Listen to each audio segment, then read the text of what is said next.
What's up, best? Na-invite na naman nga tayo sa isang event. In short, another biglaan na naman to, mga best. Pero bago yan, what's up, best? It's me, Gian, a small business owner of Best What If. Dahil may event nga tayo pupuntahan, kailangan kompleto yung ingredients natin. Dalawa na nga lang yung gatas natin, kaya no choice, kay Aling Puring na ako bumili.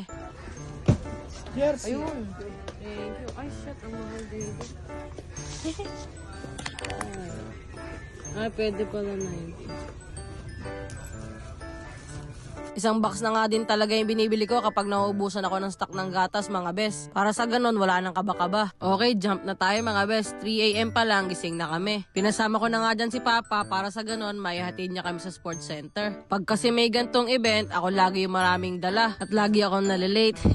Pero ngayong araw, hindi. O, diba? Improvement. Time check, 5:34 AM. Ganto na yung itsura, full pack. Dito nga ulit kami sa sports center magtitinda, pero this time sa kabilang side naman, mga best. Bali yung tawag nga sa pupuntahan nating event ay ISB Family Day Celebration. Kaya kung makikita nyo dyan ay nagmo-morning worship sila. Pagdating nga namin, di namin alam kung saan kami pupwesto. Akala kasi namin may designated number na napupwestohan namin, pero wala pa. Kaya naman naisip ko na mag-reserve na. Mga ilang minuto, nalaman na rin namin kung saan kami pupwesto. Buti na lang din ay malapit lang ililipatan namin. Bali sa pwesto na to, 3 kami maghahati. Best What If, Taco Eats, at yung rice meal ni Pong. Kapag may gantong event nga talaga ay sa una ay mapapatulala ka. Kasi isipin mo kung saan maganda ilagay yung mga gamit. Di pa nga tayo nakapag-settle ng maayos pero may bumili na agad. It's a good sign, mga best. Ito nga pala yung cart ng Taco Eats. Pwede rin pala kayo magpa-event dyan, ah. At ito naman yung sa akin. Ito naman yung pwesto namin sa likod. O diba, full pack, maayos, malinis. Nakakatuwa dahil sa kaka-event natin ay mabilis na tayo mag-setup ngayon. Bukod nga sa pagkain na booth ay may mga ganto rin, mga best. Tapos nagsimula na yung mas. Pag nagmas na pala, bawal na muna magbenta. Sakto naman, isa-isa nang dumating yung mga takoyaki. After ng mas ay onti-onti na rin may bumili sa amin. O nga pala guys, akala ko hindi kami masosold out. Paano ba naman kasi anong oras na onti pa lang yung benta namin sa drinks? Last check ko sa drinks namin, 43 pieces na yung nabenta namin. Ang dami ko pang yelo nun, mga best. Tapos nung magliligpit na kami, bigla naman dumating yung mga customer. At yung 43 pieces na benta namin ng cups, dumoble. Naging